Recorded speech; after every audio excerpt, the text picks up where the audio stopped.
ولو انہم ظلموا انفسهم جاءوک واستغفروا اللہ واستغفر لهم الرسول لوجدوا اللہ توابا رحیما فلا وربك لا يؤمنون حتى يحكموك فيما شجر بينهم ثم لا يجدوا في أنفسهم حرجا مما قضيت ويسلموا تسليما ولو أننا كتبنا عليهم أن اقتلوا أنفسكم أو اخرجوا من دياركم ما فعلوه إلا قليل منهم ولو أنهم فعلوا ما يوعظون به لكان خيرا لهم وأشد تثبيتا وإذا لآتيناهم من لدنا أجرا عظيما وَلَهَدَيْنَاهُمْ صِرَاطًا مُسْتَقِيمًا صدق اللہ العظیم۔ جیسا کہ میں عرض کر چکا ہوں کہ منافقین پر جو سب سے زیادہ بھاری تین چیزیں تھیں، ان میں سے سب سے پہلی اور عام طور پر اس کا صحیح اندازہ لوگوں کو نہیں ہے، وہ ہے اطاعت رسول۔ اللہ کی اطاعت وہ ایک کتاب کی اطاعت ہے۔ اللہ خود کوئی مشخص شخصیت کی حیثیت سے ہمارے سامنے موجود نہیں ہے، بالغیب ہے۔ ہمارے لیے رسول کی اطاعت بھی اس وقت اسی درجے میں ہے۔ رسول شخصاً ہمارے سامنے موجود نہیں ہے، یہ انسٹیٹیوشن ہے، اللہ کی اطاعت، رسول کی اطاعت۔ لیکن یہ جان لیجئے کہ اس وقت کے لوگوں کے لیے حضور صرف ایک انسٹیٹیوشن نہیں تھے، ایک شخص بھی تھے، اور وہاں کے لوگوں کے رشتے بھی تھے حضور کے ساتھ۔ کوئی حضور کا خسر ہے، خسر باپ کی جگہ ہوتا ہے، کوئی حضور کا داماد ہے، کوئی حضور کی بیوی ہے، رشتے ہیں۔ اب ظاہر بات ہے کہ ان کے لیے یہ بھی بڑا مشکل ہوتا تھا کہ وہ فرق کر سکیں کہ کس وقت ہمارا کیا معاملہ محمد الرسول اللہ کے ساتھ بحیثیت رسول ہو، اور کس وقت ایک شوہر کی حیثیت سے، یا ایک داماد کی حیثیت سے، یا ایک بھتیجے کی حیثیت سے، حضرت حمزہ کے جو بھتیجے ہیں۔ تو یہ تو معاملہ تھا مومنین صادقین کا، لیکن منافقین کا اس سے بڑھ کر معاملہ یہ تھا کہ ایک انسان کی اطاعت ہم کیوں کریں؟ اور یہی وہ چیز ہے کہ جو فتنہ انکار سنت اور انکار حدیث کی اصل جڑ اور بنیاد ہے۔ اباح کرتی ہے طبیعت، جیسے کہ عورت کی طبیعت اباح کرتی ہے کہ شوہر کی تابعداری کیوں کرے، آخر وہ بھی مکمل ہیومن بینگ ہے، مکمل انسان ہے، اس کے احساسات ہیں، تو آسان کام نہیں ہے کہ اس کو ریکنسائل کر سکیں۔ اسی طرح انسان کی اطاعت کرے، یہ بھی در حقیقت اس کو تسلیم کرنا، ذہناً ریکنسائل کرنا آسان نہیں۔ اور یہ چیز ظاہر بات ہے کہ جن کے دل میں یقین کھب جاتا تھا ان کے لیے آسان ہو جاتی تھی، جن کے دلوں میں یقین کی کمی تھی وہ پھر قدم قدم پر ناکنگ کرتی تھی، ان کی گاڑی چل نہیں پاتے تھے۔ اب فرمایا وَلَوْ أَنَّا كَتَبْنَا عَلَيْهِمْ، اگر ہم نے ان پر یہ فرض کر دیا ہوتا ان اقتلوا انفسکم کہ قتل کرو اپنے آپ کو، او اخرجوا من دیارکم یا نکلو اپنے گھروں سے، ما فعلوہ الا قلیل منہم نہ کرتے یہ کام ان میں سے مگر سوائے چند کے۔ ولو انہم فعلوا ما یوعظون، اور اگر وہ کرتے جس چیز کی کہ ان کو نصیحت کی جا رہی ہے، لکان خیرا لہم، یہی ان کے لیے بہتر ہوتا، واشد تثبیتا،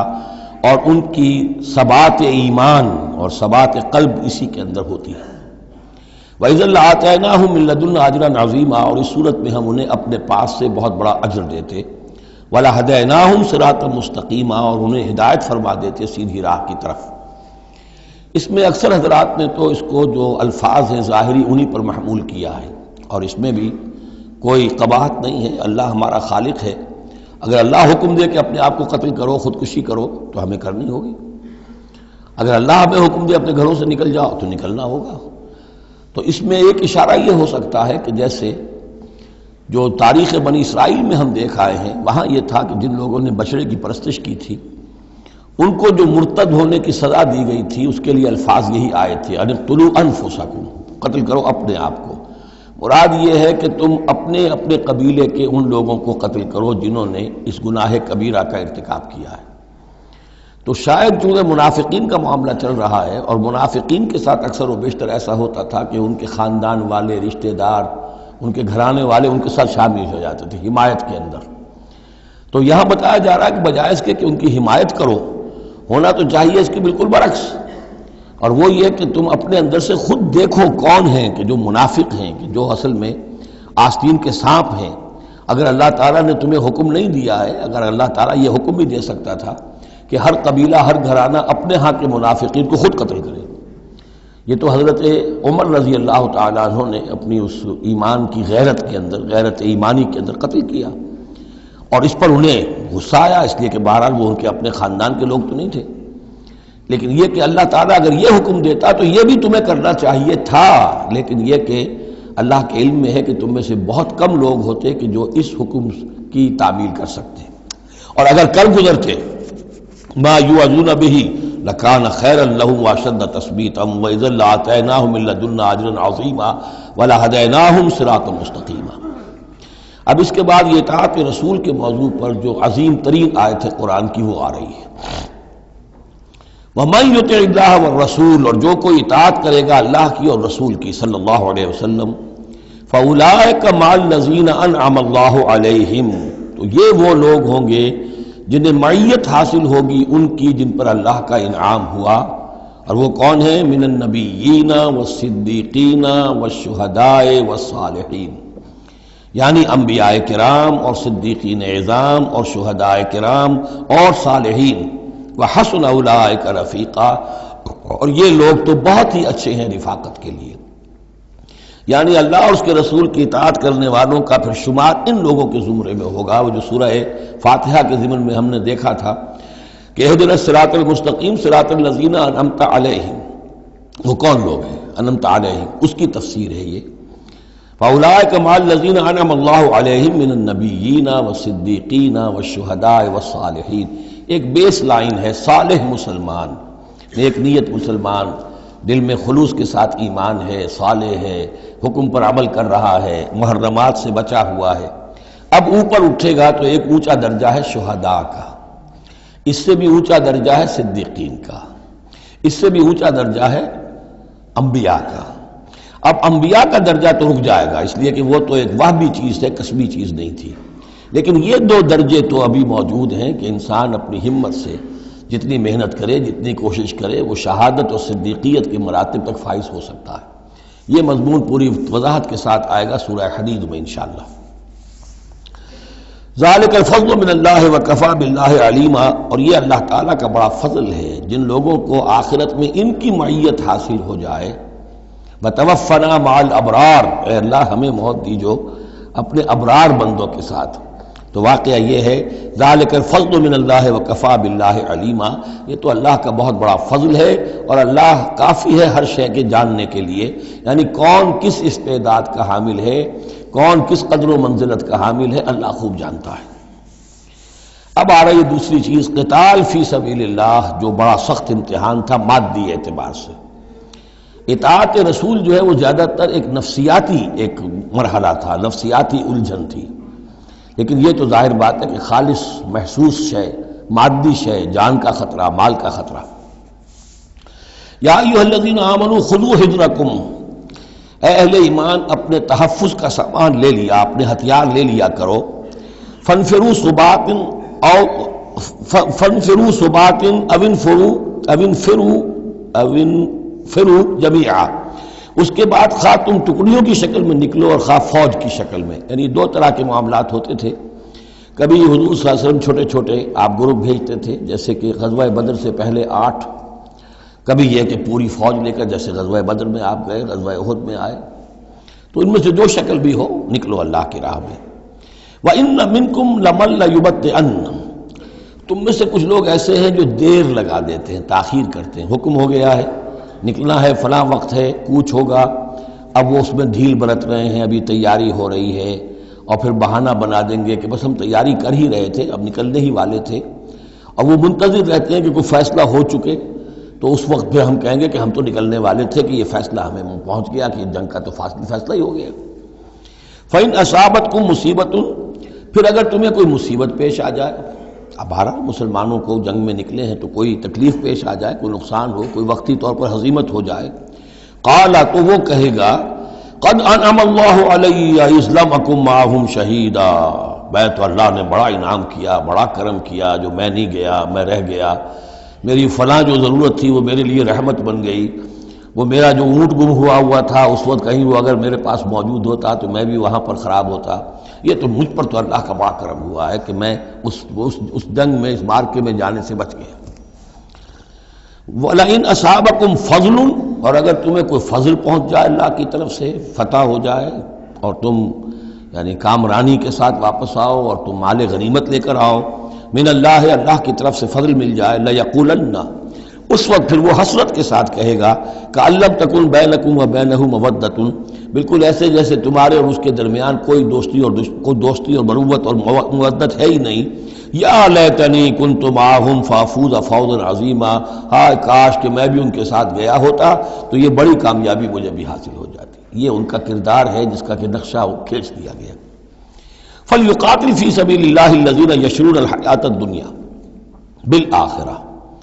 بس جو لوگ دنیا کی زندگی کو آخرت کے عوض فروخت کرنے کے لیے تیار ہیں انہیں لازماً قتال کرنا چاہیے اللہ کی راہ میں۔ فلیقاتل فی سبیل اللہ الذین یشرون الحیاۃ الدنیا بالآخرہ،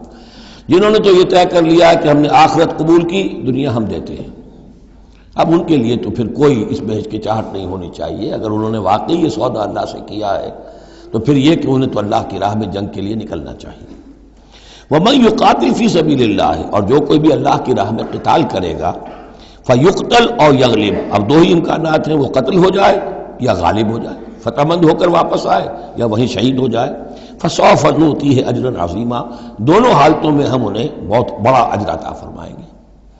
وَمَا لَكُمْ لَا تُقَاتِلُونَ فِي سَبِيلِ اللَّهِ، اب یہ خاص طور پر جو خاص قتال کے لیے ترغیب دلائی جا رہی ہے وہ ایسے لوگوں کے لیے کہ جو مختلف علاقوں میں مسلمان تھے، کہ جو پھنسے ہوئے تھے، ان میں کمزور بھی تھے، ان میں خواتین بھی تھیں، بیمار بھی تھے، بوڑھے تھے، جو ایمان تو لے آئے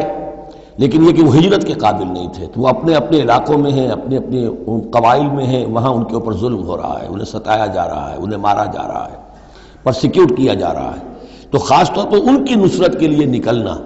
اور ان کو جان چھڑانا اور ان کو بچا کے لے کر آنا، یہ کام تو ایسا ہے کہ جس میں غیرت ایمانی کا بہت ہی شدید تقاضا ہے، اور میں تو سمجھتا ہوں کہ غیرت انسانی کا بھی تقاضا ہے۔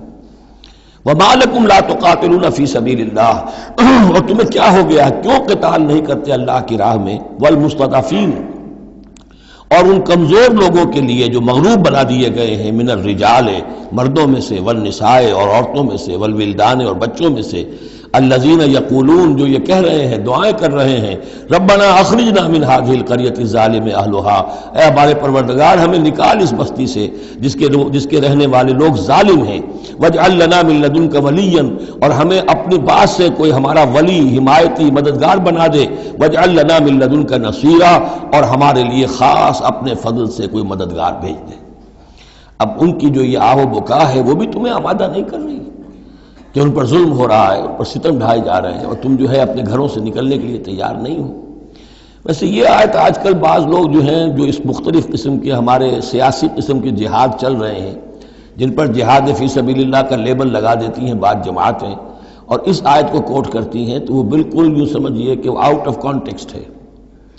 یہ کن سے خطاب ہو رہا ہے؟ جن کے ہاں اسلام قائم ہو چکا تھا، ان سے خطاب ہو رہا ہے۔ ہم اپنے گھر میں اسلام قائم کر نہیں سکتے،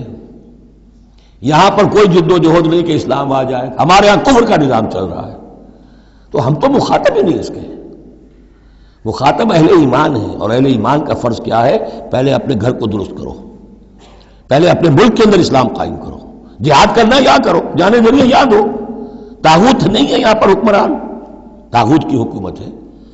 غیر اللہ کی حکومت ہے، قرآن کے سوا کوئی اور قانون چل رہا ہے۔ من لم يحكم بما انزل الله فاولئک هم الكافرون ومن لم يحكم بما انزل الله فاولئک هم الظالمون ومن لم يحكم بما انزل الله فاولئک هم الفاسقون، ظالم، فاسق اور کافر اور مشرک تو ہم خود ہیں۔ تو اپنا گھر درست کرو، اور اس کے بعد پھر تمہاری جمعیت ہوگی، تمہارا نظم ہوگا، تمہاری قوت ہوگی۔ حکومت تمہاری دوستیاں کرتی پھرتی ہے ان لوگوں سے جن کے خلاف کہ تم جا رہے ہو اور اپنی جانیں دے رہے ہو۔ تو یہ آیت اپنی جگہ ہے، ہر چیز کو اس کے کانٹیکسٹ کے اندر رکھنا چاہیے۔ الذین آمنوا یقاتلون فی سبیل اللہ، جو لوگ ایمان والے ہیں وہ قتال کرتے ہیں اللہ کی راہ میں۔ والذین کفروا یقاتلون فی سبیل الطاغوت، اور جو لوگ کافر ہیں وہ بھی قتال کر رہے ہیں، جنگ تو وہ بھی کر رہے ہیں۔ ابو جہل بھی تو لشکر لے کر آیا تھا، وہ طاغوت کی راہ میں قتال کر رہے ہیں۔ فقاتلوا اولیاء الشیطان، تو قتال کرو، جنگ کرو شیطان کی ساتھیوں سے، شیطان کے حمایتیوں سے، حزب الشیطان سے، ان کید الشیطان کان ضعیفا، یقیناً شیطان کی چال بڑی کمزور ہے، دکھائی دیتی ہے بڑی زوردار، بڑی باروب، لیکن یہ کہ اگر مرد مومن کھڑے ہو جائیں تو پھر اس کے اندر معلوم ہو جاتا ہے کہ پھسپسی چال ہے۔ الم تر الی الذین قیل لهم کفوا ایدیکم واقیموا الصلاۃ وآتوا الزکاۃ، ذرا تم نے دیکھا نہیں ان لوگوں کی طرف جن سے کہا گیا تھا کہ اپنے ہاتھوں کو بندھے رکھو، روکے رکھو، اور نماز قائم کرو اور زکوٰۃ دو۔ یہ ہے کہ جو مکے کے اندر حکم تھا 12 برس تک، مکے میں جب مسلمانوں پر ظلم و ستم توڑا جاتا تھا، انہیں ستایا جا رہا تھا، تو بہت سے مسلمان تھے جوش میں بھی اور یقیناً خلوص کے ساتھ ہوش مند ہو کر بھی کہ ہمیں اپنے ان بھائیوں کی مدد کرنی چاہیے۔ اب یہ سمیہ ہمارے سامنے جو ہے، جو کچھ ہو رہا ہے اس کے ساتھ ہماری نگاہوں کے سامنے، یاسر کے ساتھ جو کچھ ہو رہا ہے، حضور ہمیں اجازت دیجیے، آخر ہم جو ہے ہم نامرد نہیں ہیں، ہم بے غیرت نہیں ہیں، ہم بزدل نہیں ہیں، لیکن اجازت نہیں تھی۔ یہ منہج انقلاب نبوی کا ایشو ہے۔ اس وقت حکم یہ تھا اپنے ہاتھ تھامے رکھو، نغمہ ہے بلبل شوریدہ تیرا خام ابھی، اپنے سینے میں اسے اور ذرا تھام ابھی، ایک وقت آئے گا تمہارے ہاتھ کھول دیے جائیں گے، ابھی کفوا ایدیکم۔ لیکن یہاں سوال پیدا ہوتا ہے، الم تر الی الذین قیل لهم کفوا ایدیکم، یہ فعل مجہول ہے، کہا کس نے تھا؟ مکی قرآن میں یہ آیت موجود نہیں ہے، وہاں بھی یہ حکم تھا محمد الرسول اللہ صلی اللہ علیہ وسلم کا، حضور نے روکا۔ یہ آیت تو اتر رہی ہے مدنی قرآن میں، سورہ نساء میں، تو معلوم ہوا کہ اس وقت بھی وہ حضور کا حکم تھا جس کو کہ اللہ نے وہ اون کیا ہے، اللہ کی طرف سے تھا یہ۔ تو وہی جلی تو ہوتی ہے، وہی خفی بھی ہوتی ہے، یا حضور کے جس اجتہاد کو اللہ تعالیٰ اس کو تقریر کہیں گے، جیسے حضور کی حدیث ہم کہتے ہیں، ایک آپ کا قول ہے، ایک فعل ہے، ایک تقریر ہے۔ کوئی کام آپ کے سامنے کیا گیا، آپ نے اسے روکا نہیں، تو گویا کہ ایک طرح سے آپ کی طرف سے ریکگنیشن مل گئی کہ وہ بھی جائز ہے، یقیناً غلط ہوتا تو حضور روک دیتے۔ اسی طرح اللہ تعالیٰ کی کتاب ہے، وحی جلی ہے، وہ آ رہی ہے، لیکن حضور کا وحی خفی بھی ہے حضور کو جو آ جاتی ہے، اور ایک یہ کہ حضور خود اجتہاد کر رہے ہیں، اس کو اگر اللہ نے روکا نہیں تو وہ گویا اللہ کی تقریر ہو گئی، اور وہ بھی اللہ ہی کی طرف سے ہو گیا، اور وہ بھی گویا کہ اللہ نے اون کر لیا۔ تو اب یہ بھی ہو سکتا ہے کہ وحی خفی کے ذریعے سے اللہ نے مکی دور میں حضور کو یہ حکم دیا ہو کہ جو ہے یہاں نقل ہوا ہے، اور یہ بھی ہو سکتا ہے یہ حضور کا اپنا اجتہاد ہو اور اس کو اللہ تعالیٰ نے قبول کیا ہو۔ الم تر الی الذین قیل لهم کفوا ایدیکم واقیموا الصلاۃ وآتوا الزکاۃ، اب یہاں محذوف ہے، اس وقت تو کچھ لوگ بڑے زور شور سے کہتے تھے ہمیں اجازت ہونی چاہیے ہم جنگ کریں، لیکن اب کیا حال ہوا؟ فلما کتب علیہم القتال، جب ان پر جنگ فرض کر دی گئی، اذا فریق منہم یخشون الناس کخشیۃ اللہ او اشد خشیہ،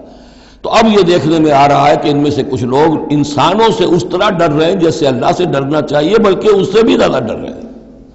اب ظاہر بات ہے یہ وہ مکے کے مہاجرین نہیں ہیں، یہ اصل میں وہی منافقین مدینہ جو ہے ان کا حال ہے، لیکن کنٹراسٹ دکھانے کے لیے جو اس دور کی بات تھی اس کے مقابلے میں اس کو لے آیا گیا کہ اصل ایمان تو وہ تھا، اور یہ جو کچھ ہے شکل، یہ تو پھر کمزوری ہے اور نفاق کی علامت ہے۔ وَقَالُوا رَبَّنَا لِمَا كَتَبْتَ عَلَيْنَا الْقِتَالَ، اور وہ کہتے ہیں کہ پروردگار یہ ہم پر تو نے کیوں فرض کر دی جنگ، لولا اخرتنا الى اجل قریب، ابھی اے پروردگار کچھ اور عرصے کے لیے، کچھ دیر کے لیے اور کیوں نہ مؤخر کیا اس کو۔ قل متاع الدنیا قلیل، اے نبی کہہ دیجئے دنیا کا ساز و سامان یہ بہت حقیر سی شے ہے، والآخرۃ خیر لمن اتقی، اور آخرت بہت بہتر ہے اس کے لیے جو تقویٰ کی روش اختیار کرے، ولا تظلمون فتیلا، اور تم پر دھاگا بھر بھی کوئی ظلم نہیں ہوگا، حق تلفی نہیں ہوگی، تمہارے جو بھی اعمال ہیں، انفاق ہے، قتال ہے، جو بھی اللہ کی راہ میں ایثار ہے، بھرپور تمہیں اس کا اجر و ثواب دے دیا جائے گا۔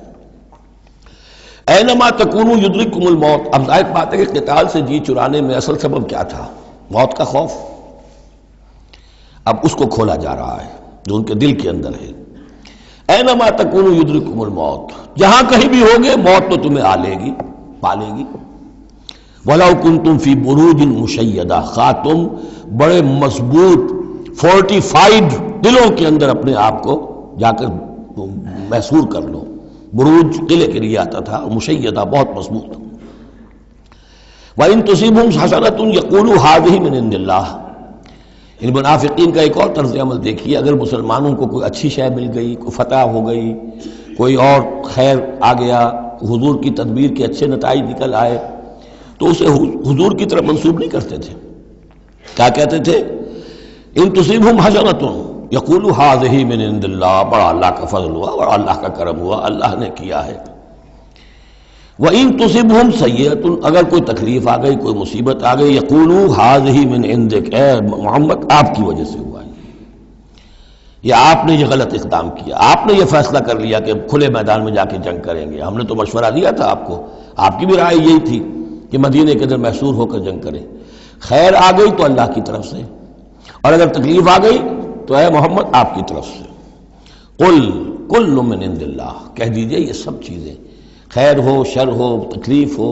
آسانی ہو، مشکل ہو، جو بھی صورت میں سب اللہ کی طرف سے ہیں. فما لہؤلاء القوم لا یکادون یفقہون حدیثا، تو ان لوگوں کو کیا ہو گیا ہے کہ یہ کوئی بات بھی نہیں سمجھتے، ان کی مت بالکل ماری جا چکی ہے. اب یہاں جو اگلی آیت ہے اس کے بارے میں کافی قول ہیں، لیکن جو میرے نزدیک راجح ہے وہ میں بیان کر رہا ہوں کہ اس میں تحویل خطاب ہے. شروع میں جو خطاب کیا جا رہا ہے وہ ان مسلمانوں کو جن کی طرف سے یہ کمزوری یا نفاق ظاہر ہو رہا تھا. وما اصابک من حسنۃ فمن اللہ وما اصابک من سیئۃ فمن نفسک. دیکھو اے مسلمان،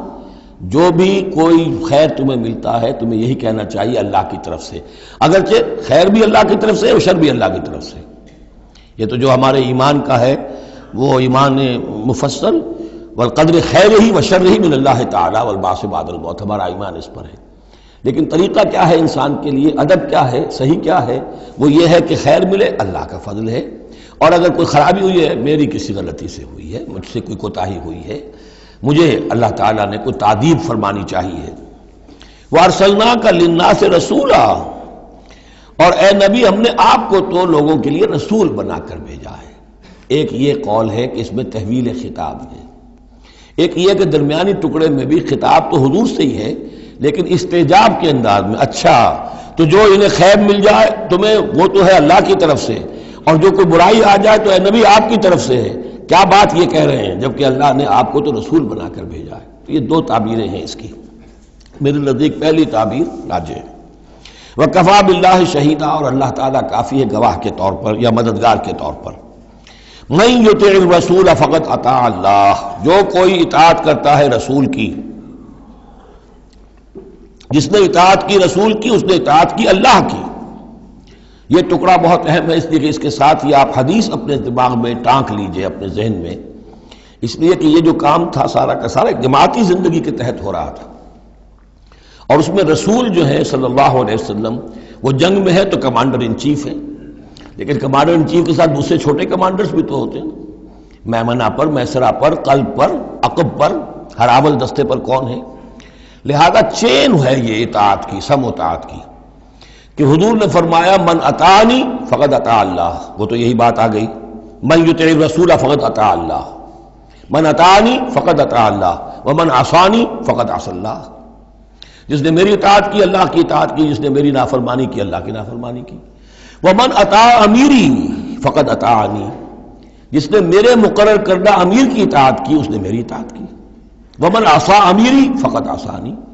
اور جس نے میرے معین کردہ امیر کی مخالفت کی یا اس کی نافرمانی کی اس نے میری نافرمانی کی. تو یہ چین چلے گی اوپر سے نیچے تک. جو بھی جماعت ہوگی، لشکر ہوں گے، اس میں جو ہے رینکس ہوں گے، اس میں کارڈرز ہوں گے، اسی طریقے سے یہ سم و طاعت جو ہے اس کی ایک زنجیر چلتی چلی جائے گی. ومن تولیٰ فما ارسلناک علیہم حفیظا، اب جو اس سے منہ موڑ دیں، روگردانی کریں، تو اے محمد صلی اللہ علیہ وسلم ہم نے آپ کو ان پر داروغہ بنا کر یا ذمہ دار بنا کر نہیں بھیجا ہے. وہ پھر اپنا معاملہ اللہ کے ہاں جا کر وہ خود اس کا محاسبہ جو ہے فیس کریں گے. وَيَقُولُونَ طَاعَةٌ، اور ان منافقوں کا حال یہ ہے کہ آپ کے سامنے تو کہتے ہیں طاعہ، ٹھیک ہے آپ نے جو فرمایا قبول ہے، ہم اس پر عمل کریں گے. فَإِذَا بَرَزُوا مِنْ عِنْدِكَ، جب آپ کے پاس سے جاتے ہیں، بَيَّتَ طَائِفَةٌ مِّنْهُمْ غَيْرَ الَّذِي تَقُولُ، اور اب ان میں سے ایک گروہ جو ہے وہ جا کر ایسے مشورے آپس میں شروع کر دیتا ہے جو خلاف ہے اس کے جو وہ وہاں کہہ کر گئے ہیں. سامنے تو ہو گئی، بعد میں جا کر جو ہے ریشہ دوانی، سازش. واللہ یکتب ما یبیتون، اور اللہ لکھ رہا ہے، نامہ اعمال ان کا تیار ہو رہا ہے، وہ جو بھی مشورے کرتے ہیں، فاعرض عنہم، تو اے نبی ان سے اعراض کیجئے، ان کو دفع کیجئے، چشم پوشی کیجئے، یہ کوئی نقصان نہیں پہنچا سکیں گے۔ اس میں بھی مصلحت یہ ہے کہ ابھی ان کے خلاف اقدام کرنا خلاف مصلحت ہے۔ جیسے ایک دور میں فرمایا گیا کہ ابھی فاعفو واصفحوا، ان یہودیوں کو ذرا ابھی ان کی شرارتوں پر نکیر نہ کیجئے، جو کہہ رہے ہیں صبر کیجئے، اس لیے کہ ابھی اسی کے اندر مصلحت ہے کہ ابھی یہ محاذ نہ کھولا جائے۔ اسی طرح ان کے بارے میں کہا کہ آرزنو، ابھی ذرا کچھ عرصے کے لیے، یہاں الفاظ تو نہیں ہے وہ عرصے کے لیے، لیکن نتیجے کے طور پر، اس لیے کہ غزوہ تبوک کے بعد پھر حضور نے ان پر گرفت شروع کی، تو وقت آ گیا کہ اس کے بعد ان کے پردے چاک کر دیے گئے، جو پردے پڑے رہے تھے اب تک وہ پردے اٹھا دیے گئے تھے۔ فاعرض عنہم وتوکل اللہ، اور آپ اللہ پر توکل کیجئے، وکفی باللہ وکیلا، اللہ کافی ہے سہارے کے طور پر۔ یعنی ان کی یہ ریشہ دوانیاں، ان کے یہ مشورے، ان کی یہ سازشیں، یہ سب جو ہے پادر ہوا ہے، اور یہ سب نسیہ منسیہ ہو جائیں گی، آپ فکر نہ کیجئے۔ افلا یتدبرون القرآن، تو کیا یہ لوگ قرآن پر تدبر نہیں کرتے؟ پڑھتے تو ہیں، میں نے آپ سے کہا نا نمازیں تو وہ پڑھتے تھے، جو بھی منافق تھا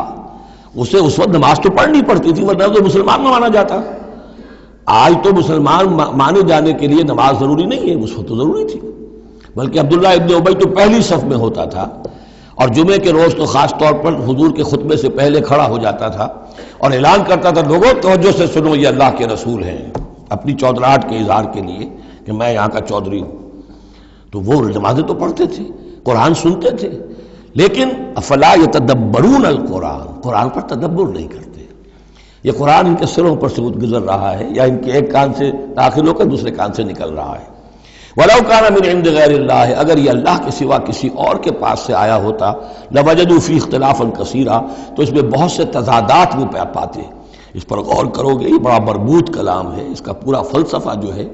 بہت منطقی طور پر مربوط ہے، اس کے اندر کہیں کوئی تضاد نہیں ہے۔ وَإِذَا جَاءَهُمْ أَمْرٌ مِّنَ الْأَمْرِ، انہی منافقین کا ایک اور روش،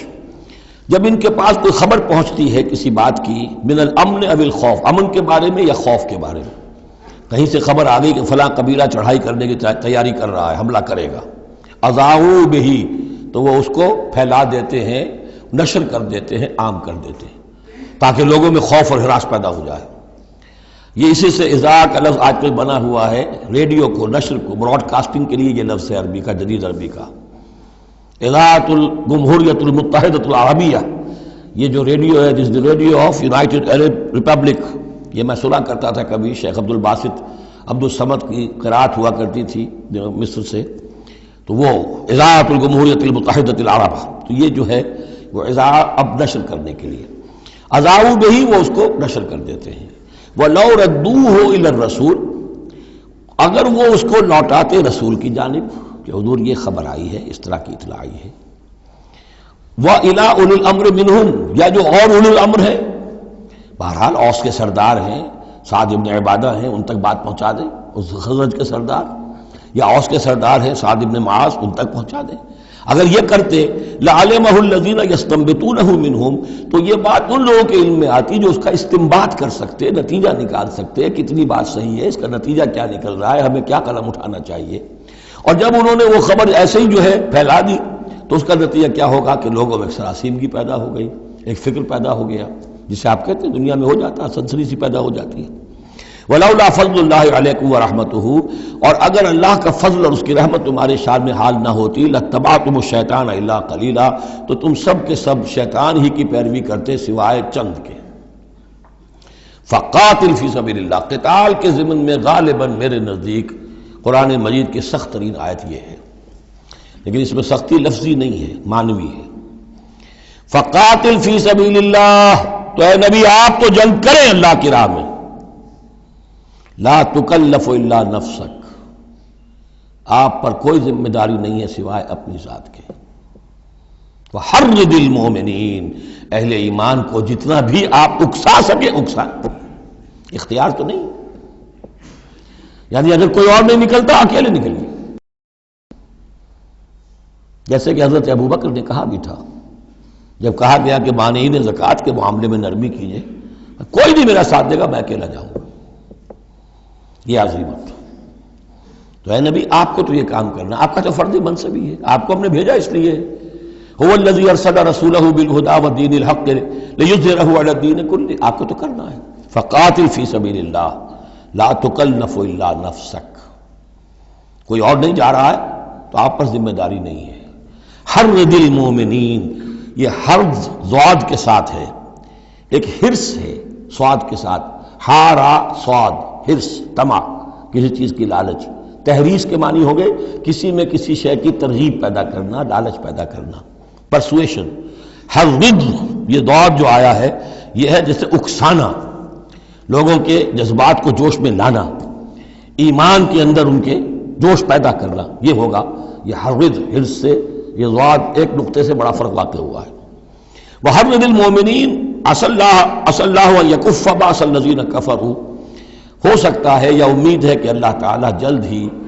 ان کافروں کی قوت کو روک دے، تھام لے. ان کی جنگ جو ابھی بڑی ان کی چلت پھرت ہو رہی ہے، ابھی یہ کچھ عرصے کی بات اور ہے، وہ وقت بس آیا چاہتا ہے کہ ان میں دم نہیں رہے گا. اس لیے کہ سن 5 میں، یوں سمجھیے یہ سن 4 میں نازل ہو رہی ہے سورہ نساء،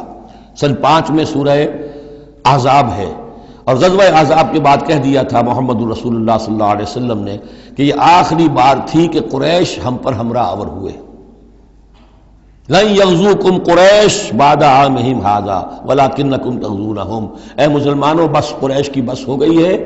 اب وہ آئندہ کبھی تم پر حملہ آور ہونے کی ہمت نہیں کر سکتے، اب تو تم ان کے اوپر ان کے خلاف اقدام کرو گے.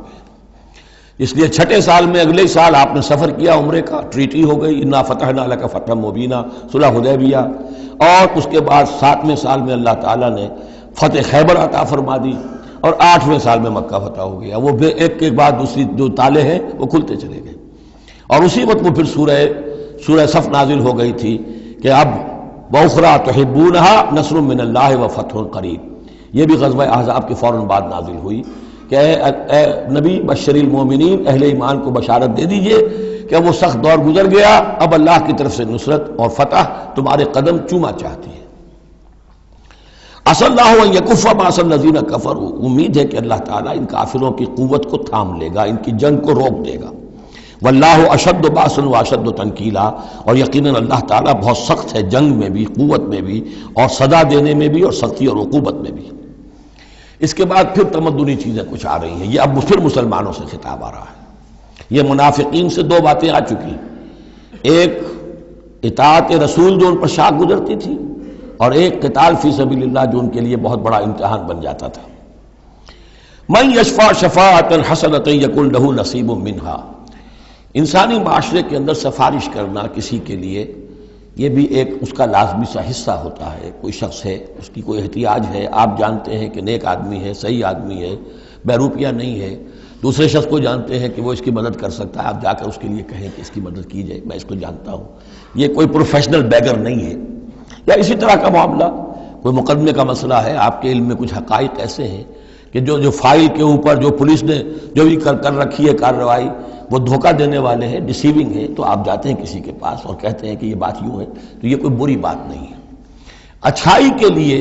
نیکی کے لیے، بھلائی کے لیے، خیر کے لیے، عدل کے لیے، انصاف کے لیے اگر سفارش کی جائے تو اس میں کوئی حرج نہیں، بلکہ اس سے اللہ تعالیٰ ثواب عطا فرمائے گا. من یشفع شفاعۃ حسنۃ، جو کوئی سفارش کرتا ہے اچھی،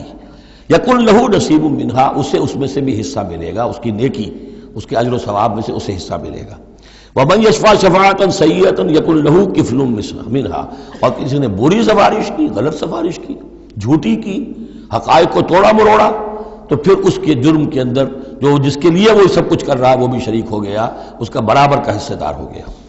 واللہ وکان اللہ علی کل شیء مقیتا، اور یقیناً اللہ تعالی ہر شے پر قوت رکھنے والا ہے. ایک اور بات،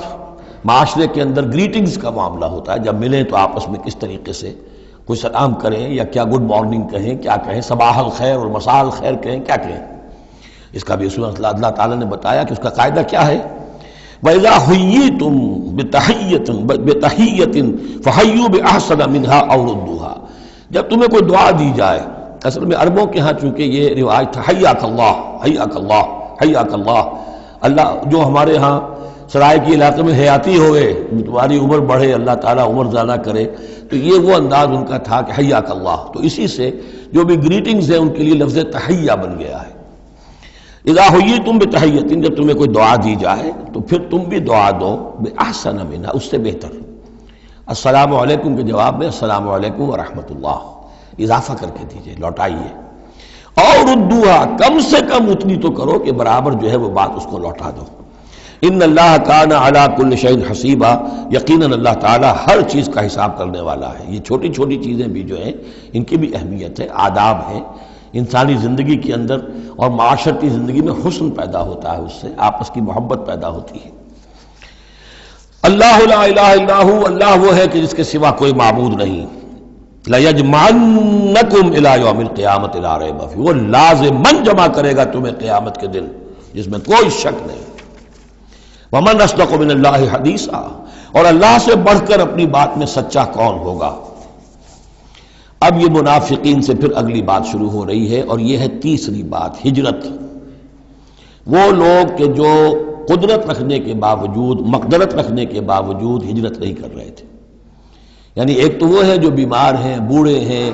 راستہ نہیں چل سکتے، راستہ انہیں آتا نہیں ہے، عورتیں ہیں، ان کا معاملہ تو پہلے آ چکا، ان کے لیے تو تمہیں قتال کرنا چاہیے تاکہ انہیں چھڑاؤ وہاں سے۔ ایک وہ ہے جو کہ اپنے ان کافر قبیلوں کے اندر، اپنی ان بستیوں کے اندر آرام سے رہ رہے ہیں اور وہ ہجرت نہیں کر رہے، جبکہ ہجرت اب فرض کر دی گئی تھی۔ اور ہجرت فرض کیوں کر دی گئی تھی یہ بھی سمجھ لیجئے، اس لیے کہ جب حضور کی دعوت اور تحریک جو ہے وہ اس مرحلے میں آ گئی کہ اب قتال چاہیے، تو اب ظاہر بات ہے کہ جو اوفینسو لینا ہے باطل کے خلاف، جو اقدام کرنا ہے، تو جتنی بھی اویلیبل طاقت ہے اسے ایک مرکز پہ آنا ضروری ہے۔ اگر منتشر پڑے رہی طاقت ساری تو پھر یہ ہے کہ وہ آپ کی کامیابی کا امکان کم ہے۔ اب تو جتنی بھی آپ کو مین پاور اللہ نے فراہم کی ہے اب تک، اس سب کو بلاؤ ایک مرکز پہ ہو تاکہ پوری قوت کے ساتھ ایک جگہ سے فیصلہ کو اقدام کیا جا سکے، یہ اس کی حکمت ہے۔ تو جو ہجرت ہوئی تھی پہلے مکی دور میں، جو حبشہ کی تھی، وہ آپشنل تھی، وہ تو صرف اجازت تھی ہجرت کی، اس کا حکم نہیں تھا۔ ہجرت مدینہ کا حکم تھا۔ اب جو لوگ ہجرت نہیں کر رہے ان کا ذکر ہے، ان منافقوں کا کہ جو اس بنا پر منافق قرار پائے کہ وہ ہجرت نہیں کر رہے۔ فَمَا لَكُمْ فِي الْمُنَافِقِينَ فِئَتَيْنِ، اور تمہیں کیا ہو گیا ہے ایسے منافقوں کے بارے میں، یہ بات آگے واضح ہو جائے گی کہ کن منافقین کا تذکرہ ہے یہ۔ تم دو گروہوں میں تقسیم ہو گئے ہو، یعنی کچھ لوگ ان کی حمایت کرتے نہیں بھائی ٹھیک ہے کوئی بات نہیں، ان کے ساتھ کوئی نرمی ہونی چاہیے، آخر ایمان تو لائے تھے نا، اب نہیں ہجرت کر سکے۔ اور کچھ لوگ جو ہے وہ اللہ کے حکم کے معاملے میں سختی سے عمل کرنا چاہتے ہیں۔ تو اے مسلمانوں تمہیں کیا ہو گیا، ان کے بارے میں دو گروہوں میں کیوں تقسیم ہو گئے ہو؟ واللہ ارکسہم بما کسبوا، اللہ نے تو ان کے کرتوتوں کے سبب ان کو الٹ دیا، یعنی ان کا ہجرت نہ کرنا در حقیقت ثبوت ہے اس بات کا کہ ایمان سلب ہو گیا ان کا۔ ہاں کوئی مجبوری ہوتی، عذر ہوتی تو بات اور تھی۔ اتریدون ان تہدوا من اضل اللہ، کیا تم چاہتے ہو کہ ان کو ہدایت دے دو جن کی کہ گمراہی پر اللہ کی طرف سے مہر تصدیق ثبت ہو چکی ہے؟ وَمَن يُضْلِلِ اللَّهُ فَلَن تَجِدَ لَهُ سَبِيلًا، اور جس کی گمراہی پر اللہ کی طرف سے آخری مہر تصدیق ثبت ہو چکی ہو پھر تم اس کے لیے کوئی راستہ نہ پاؤ گے۔ وَدُّوا لَوْ تَكْفُرُونَ كَمَا كَفَرُوا، یہ لوگ جو ان کے بارے میں نرمی کی باتیں کر رہے ہیں، بڑی چکنی چپڑی باتیں، یہ چاہتے ہیں کہ جیسے انہوں نے کفر کیا تم بھی کرو، فَتَكُونُونَ سَوَاءً، تاکہ تم برابر ہو جاؤ۔ بلی کی دم کٹ گئی، وہ چاہتی ہے سب بلیوں کی دمیں کٹ جائیں۔ فَلَا تَتَّخِذُوا مِنْهُمْ أَوْلِيَاءَ، تو اب ان کو اپنا دوست مت سمجھو، اپنا حمایتی مت جانو، حَتَّى يُهَاجِرُوا فِي سَبِيلِ اللَّهِ، جب تک کہ وہ ہجرت نہ کرے اللہ کی راہ میں۔ یہ گویا کہ اب لٹمس ٹیسٹ ہے ان کے ایمان کا، ہجرت نہیں کرتے تو گویا کہ مومن نہیں ہے، منافق ہے۔ وَإِن تَوَلَّوْا، اور اگر وہ پیٹ موڑ لیں، ہجرت نہ کریں، فَخُذُوهُمْ، پکڑو انہیں، وَاقْتُلُوهُمْ، قتل کرو انہیں، حیث وجدتموہ، جہاں پاؤ۔ یعنی پھر وہ کافروں کے حکم میں ہے، چاہے وہ کلمہ پڑھتے ہوں، لیکن اگر ہجرت نہیں کر رہے ہیں، جو ہجرت فرض کر دی گئی ہے ان پر، اگر وہ نہیں کر رہے ہیں تو گویا کہ وہ کافروں کے حق میں ہے، اسی کے حکم میں ہے، انہیں پکڑو، قتل کرو جہاں پاؤ۔ وَلَا تَتَّخِذُوا مِنْهُمْ وَلِيًّا وَلَا نَصِيرًا، ان میں سے کسی کو بھی اپنا ولی اور مددگار مت بناؤ۔ إِلَّا الَّذِينَ يَصِلُونَ إِلَىٰ قَوْمٍ، اب اس میں استثناء ہے، ایک ایسے قبیلے میں اس قسم کے منافق مسلمان موجود ہیں کہ جن سے آپ کی صلح ہے، قبیلے کی قبیلہ صلح ہے، تو ظاہر بات ہے کہ اس صلح کو وہ صلح ان کو بھی کور کر رہی ہے جو اس میں ہے منافق۔ إِلَّا الَّذِينَ يَصِلُونَ إِلَىٰ قَوْمٍ بَيْنَكُمْ وَبَيْنَهُم مِيثَاقٌ، سوائے ان کے کہ جن کا تعلق ہو ایک ایسی قوم سے، ایسے قبیلے سے کہ جن کے اور تمہارے درمیان کوئی معاہدہ ہے۔ اور یا دوسری شکل کیا ہے، اور جاؤکم حسرت صدورہم، یا ایسے لوگ بھی ہوتے تھے جو آئے تمہارے پاس اور ان کے دل جو ہیں بڑے تھوڑے ہو گئے ہیں، تنگ ہو گئے ہیں، ان یقاتلوکم او یقاتلوا قومہم، ان میں اتنی جرت نہیں رہی ہے کہ وہ آپ کے ساتھ ہو کر اپنی قوم کے خلاف لڑے یا اپنی قوم کے ساتھ ہو کر آپ کے خلاف لڑے مسلمانوں۔ اب چونکہ انسانی معاشرے میں ہر سطح کے لوگ ہوتے ہیں اور ہر حال میں رہے ہیں، ہر دور میں رہے، ہر دور میں رہیں گے، تو یہ گویا کہ یہ تو مینول آف ریولوشن ہے، ریولوشنری اسٹرگل کے اندر اس طرح کی سچویشنز آئیں گی، ہر قسم کے انسان ہوں گے۔ کچھ ایسے کمزور لوگ تھے وہ کہتے تھے بھائی ہمارے لیے لڑنا بھڑنا مشکل نہیں ہے، نہ مشکل ہے، نہ تو ہم اپنی قوم کے ساتھ ہو کر مسلمانوں سے لڑیں گے، نہ مسلمانوں کے ساتھ ہو کر اپنی قوم سے لڑیں گے۔ ان کے بارے میں بھی کہا کہ ان کو بھی دفع کرو، ان کو بھی قتل نہ کرو، ان کو بھی چھوڑ دو، ان کی بھی جاں بخشی کرو۔ تو دو استثناء آ رہے ہیں، ایک تو استثناء کن سے ہے کہ جن کے ساتھ، جن کے قبیلے کے ساتھ تمہارا معاہدہ ہے اس کے منافقین کے اوپر وہ حکم نہیں آئے گا خذوہم واقتلوہم حیث ثقفتموہم کہ انہیں پکڑو اور قتل کرو جہاں پاؤ۔ دوسرے وہ ہے کہ جو یہ کہہ دیں کہ حضور ہمیں بس یہ قبول کر لیجئے، ہم نہ آپ کے ساتھ ہو کر اپنے قوم سے لڑ سکتے ہیں، یہ ہمت ہمارے اندر نہیں ہے، نہ یہ ہے کہ ہم وعدہ کرتے ہیں کہ آپ کے خلاف اپنی قوم کی کبھی مدد کریں گے۔ تو فرمایا وَلَوْ شَاءَ اللَّهُ، اگر اللہ چاہتا لَسَلَّطَكُمْ عَلَيْكُمْ فَلَقَاتَلُوكُمْ، یہ بھی تو ہو سکتا تھا کہ اللہ انہیں تمہارے خلاف مسلط کر دیتا اور وہ تمہارے خلاف قتال کرتے۔ فَإِنِ اعْتَزَلُوكُمْ فَلَمْ يُقَاتِلُوكُمْ، اب اگر انہوں نے تمہیں چھوڑ دیا اور تم سے جنگ نہیں کر رہے ہیں، وَأَلْقَوْا إِلَيْكُمُ السَّلَامَ، اور تمہاری طرف وہ صلح پیش کر رہے ہیں، فَمَا جَعَلَ اللَّهُ لَكُمْ عَلَيْهِمْ سَبِيلًا، تو ایسے لوگوں کے خلاف اقدام کرنے کی اللہ نے تمہیں اجازت نہیں دی ہے۔ تو سمجھتے جائیے اس بات کو کہ جو منافق ہیں ان میں سے عام قاعدہ یہ ہے کہ اب جو بھی اقدام ان کے خلاف ہوگا انہیں پکڑو اور قتل کرو، وہ کافروں کے حکم میں ہے اگر وہ ہجرت نہیں کر رہے۔ اللہ یہ نمبر ایک کہ ان کے قبیلے سے تمہارا معاہدہ ہے تو وہ کور کر جائے گا ان کو، دوسرا یہ کہ وہ آ کر اگر یہ کہہ دے کہ ہم نیوٹرل ہو جاتے ہیں بالکل، تب بھی انہیں چھوڑ دو۔ تیسرا ایک اور کیا، ستجدون آخرین، تم پاؤ گے ایک اور قسم کے لوگوں کو، یریدون ان یامنوکم و یامنوا قومہم، وہ بھی کہتے تو یہ چاہتے ہیں کہ تم سے بھی امن میں رہیں، اپنی قوم سے بھی امن میں رہیں، اس میں نہیں آنا چاہتے جھگڑے میں۔ کلما ردوا الی الفتنۃ ارکسوا فیہا، لیکن جب کہیں کوئی آزمائش کا وقت آتا ہے تو وہ اس کے اندر اوندھے ہو جاتے ہیں، جب دیکھتے ہیں کہ ہماری قوم کا پلڑا بھاری ہے تو مسلمانوں کے ساتھ جو ہے وہ جنگ کرنے کے لیے بھی تیار ہو جاتے ہیں کہ اب تو فتح ہماری ہونے والی ہے تو مال غنیمت میں سے ہمیں حصہ مل جائے گا۔ فَإِن لَمْ يَعْتَزِلُوكُمْ، تو ایسے لوگ اگر تم سے علیحدہ نہیں رہتے، باز نہیں رہتے تمہارے خلاف لڑنے سے، وَيُلْقُوا إِلَيْكُمُ السَّلَامَ، اور اگر تمہارے سامنے صلح پیش نہیں کرتے، وَيَكُفُّوا أَيْدِيَهُمْ، اور اپنے ہاتھ نہیں روکتے، فَخُذُوهُمْ، تو پکڑو انہیں، وَاقْتُلُوهُمْ، اور قتل کرو انہیں، حَيْثُ ثَقِفْتُمُوهُمْ، جہاں بھی کہیں پاؤ۔ یعنی اگر غداری انہوں نے کہی ہے، ایک وعدہ کیا تھا اس کے خلاف کیا ہے، تو پھر یہ وہ جو امان تھی وہ ختم ہو گئی۔ اولئک واولئکم جعلنا لکم علیہم سلطانا مبینا، ایسے لوگوں کے خلاف ہم نے تمہیں سند اور قوت عطا کر دی ہے کہ تم اس کے خلاف کھلا اقدام کر سکتے ہو۔ اب ایک اور معاشرتی مسئلہ آ رہا ہے، کیونکہ یہ جو اب چل رہی تھی، یوں سمجھیے نا کہ پورے عرب کے اندر اب تو بھٹی دہک گئی ہے، جنگیں ہو رہی ہیں، جگہ جگہ ہو رہی ہیں، مارکے ہو رہے ہیں۔ ہمارے پاس تاریخ میں جو لکھے آئے ہیں سیرت میں تو بڑے بڑے مارکے ہیں جن میں کہ حضور شریک رہے، لیکن یہ کہ یہ تو ایک چومکھی سی جنگ تھی جو چل رہی تھی مسلمان۔ اس سے آپ کو اندازہ ہو رہا ہے ان آیات سے کہ اصل سچویشن جو ہے وہاں کی سوشل سچویشن اور ٹرائبل جو ان کا معاشرہ تھا اس میں کیا کیا پرابلمز تھے۔ اب اس میں یہ ہے کہ فرض کیجئے کسی شخص نے کسی مسلمان کو مار دیا، لیکن یہ اس نے کہا کہ میں نے تو مارا نہیں، مجھے اتفاق سے میں نے تو تیر چلایا تھا کسی جانور پر، کسی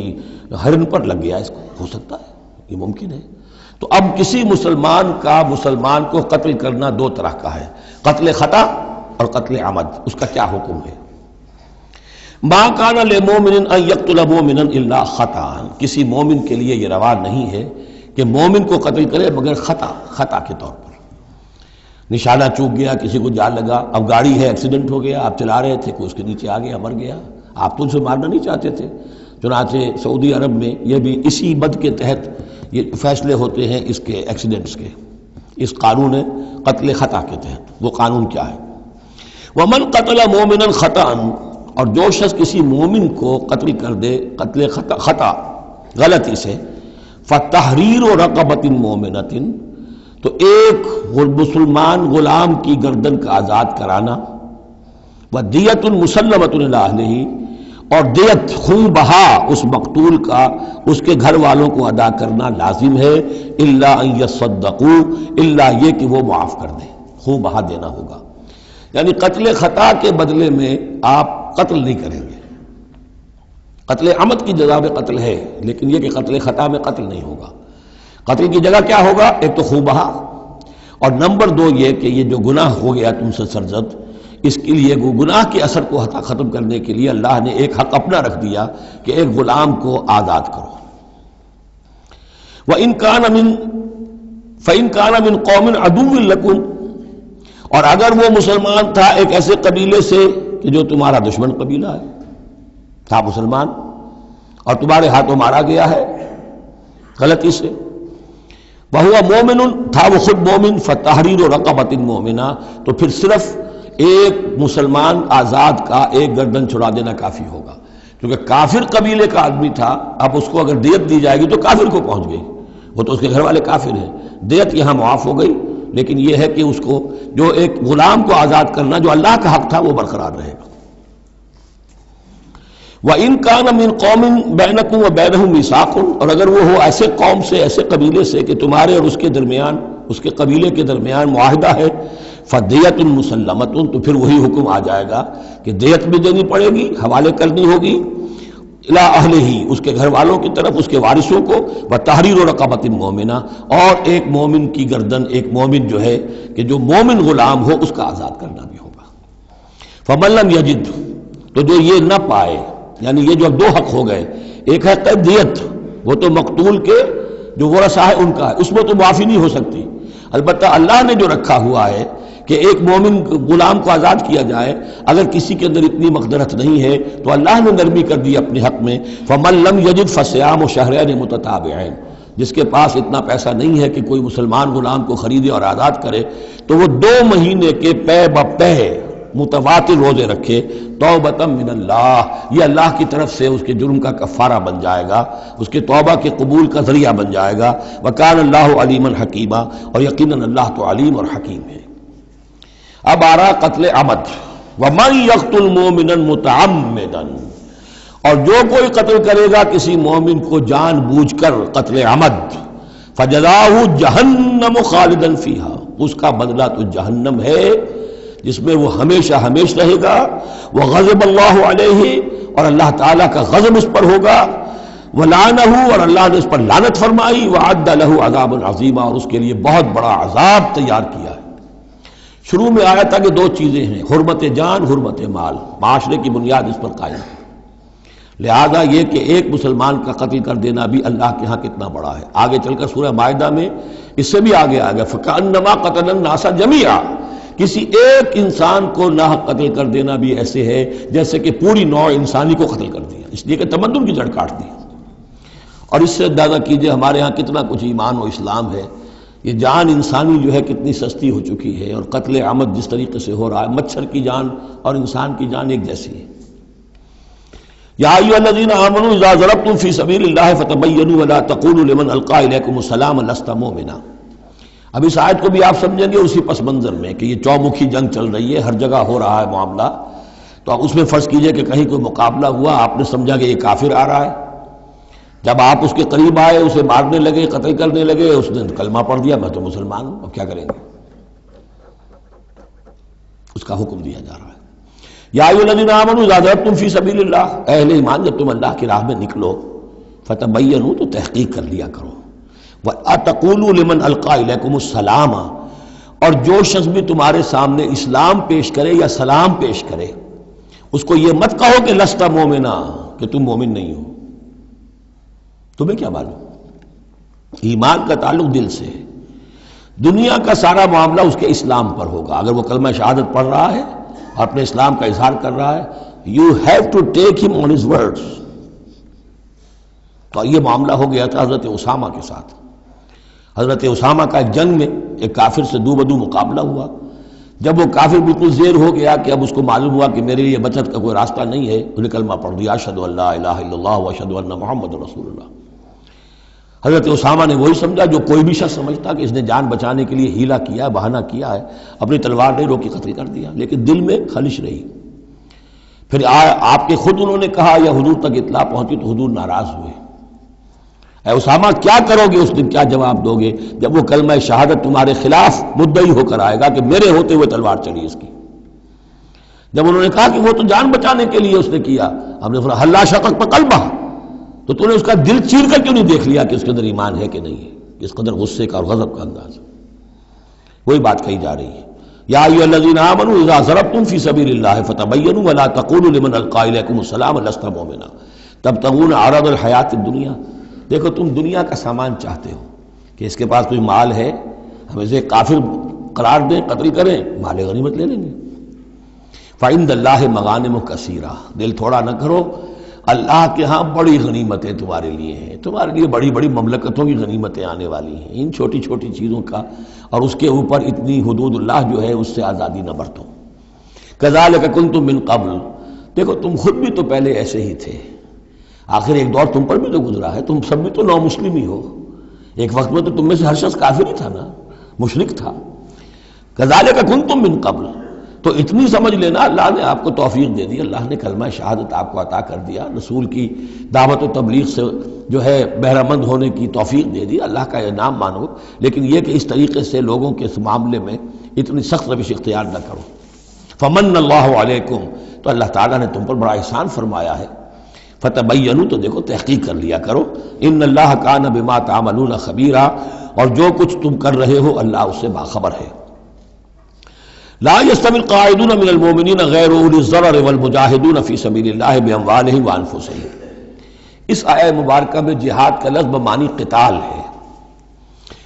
جہاں تک جہاد کا تعلق ہے وہ تو مومن ہر وقت کر رہا ہے، دعوت و تبلیغ بھی جہاد ہے، اپنے نفس کے خلاف بھی جہاد ہے، المجاہد من جاہد نفسہ، بلکہ پوچھا گیا ای الجہاد افضل یا رسول اللہ، آپ نے فرمایا ان تجاہد نفسک فی طاعت اللہ، اپنے نفس کے خلاف جہاد کرو، اسے اللہ کا مطیع بناؤ، یہ بھی جہاد ہے۔ تو جہاد کے بہت سے گوشے ہیں، لیکن قتال آخری منزل قتال ہے، اور یہ بھی ان تین جوڑوں میں سے ہے کہ جو ایک دوسرے کی جگہ پر الفاظ آ جاتے ہیں، مومن و مسلم،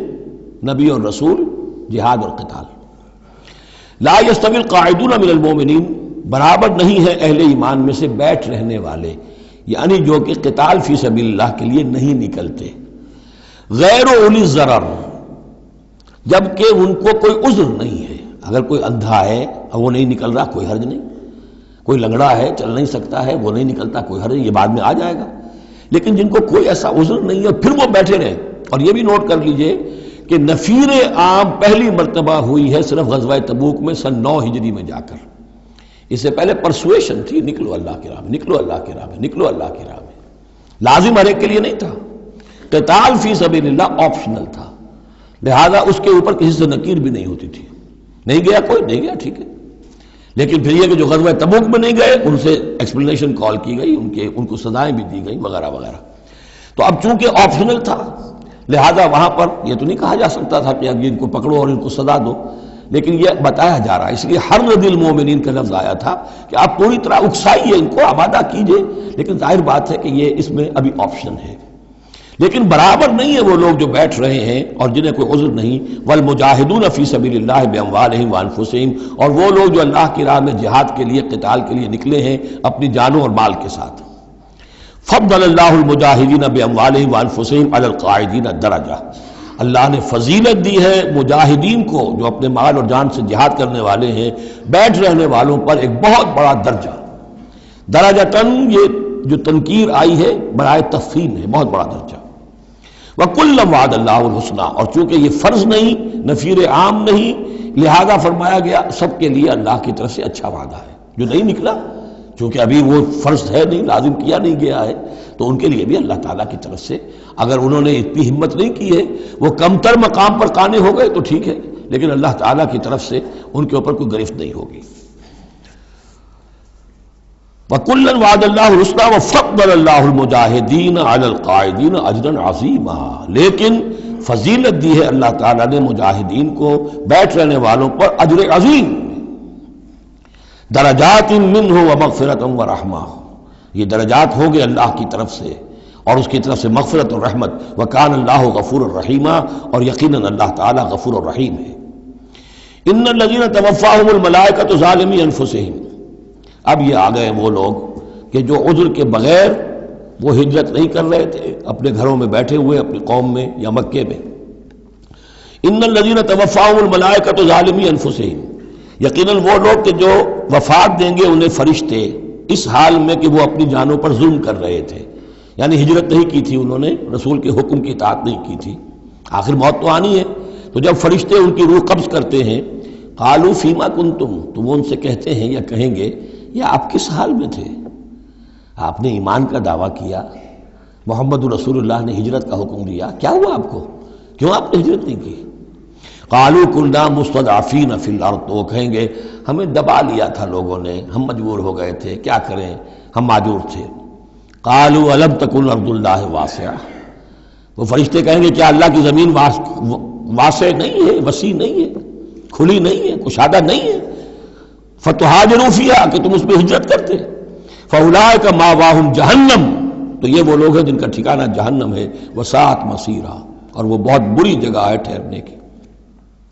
الا المستضعفین من الرجال،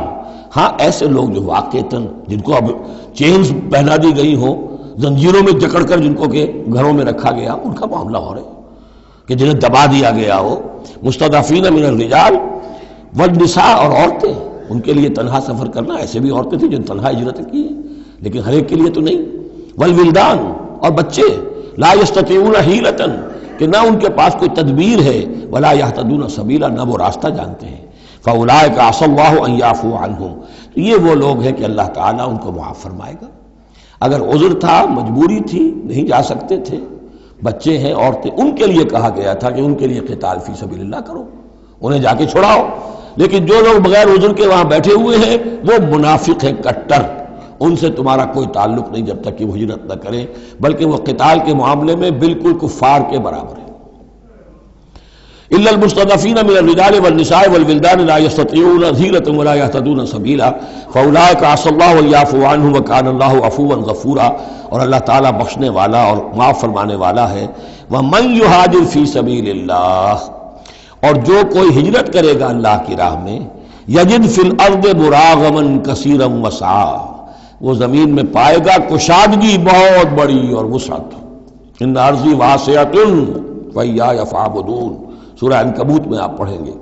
میری زمین بڑی کشادہ ہے، اگر یہاں اللہ کی بندگی نہیں کر سکتے ہو تو کہیں اور چلے جاؤ. ومن یہاجر فی سبیل اللہ یجد فی الارض مراغما کثیرا وسعا ومن یخرج من بیتہ مہاجرا، اور اس کے ساتھ ساتھ یہ بھی سمجھ لو جو شخص اپنے گھر سے نکل کھڑا ہوا ہجرت کے لیے، الی اللہ ورسولہ،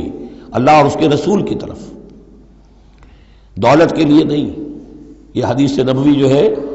کہ ایک شخص وہ ہے جو ہجرت کرتا ہے کسی عورت سے نکاح کے لیے، ایک شخص وہ ہے جو دولت کے لیے کرتا ہے، وہ نہیں. فہجرتہ الی ما ہاجر الیہ، اس کی ہجرت اس میں شمار ہوگی. جس نے اللہ اور اس کے رسول کی طرف ہجرت کی خلوص نیت کے ساتھ، گھر سے نکل کھڑا ہوا، ثم یدرکہ الموت، پھر اسے موت نے آ لیا، وہ نہیں پہنچ سکا مدینہ منورہ، حضور کے قدموں تک رسائی نہیں ہو سکی، بمصطفیٰ برسا خیش را کے دی ہم اوست، اس تک نہیں ہو سکا. فقد وقع اجرہ علی اللہ، تو اس کا اجر اللہ کے ذمے ثابت ہو گیا. یعنی وہ نیت کر کے نکل آیا خلوص نیت کے ساتھ، اللہ اور اس کے رسول کے حکم سمجھ کر وہ نکل آیا ہے، دارالہجرت تک نہیں پہنچ پایا، درمیانی میں کہیں اس کی موت واقع ہو گئی. فقد وقع اجرہ علی اللہ، اللہ کے ذمے اس کا اجر جو ہے وہ اللہ کے ذمے ثابت ہے. وکان اللہ غفور الرحیم، اور یقیناً اللہ تعالیٰ غفور ہے، بخشنے والا، اور رحیم ہے، رحم فرمانے والا. بارک اللہ لی ولکم فی القرآن العظیم ونفعنی وإیاکم بالآیات والذکر الحکیم.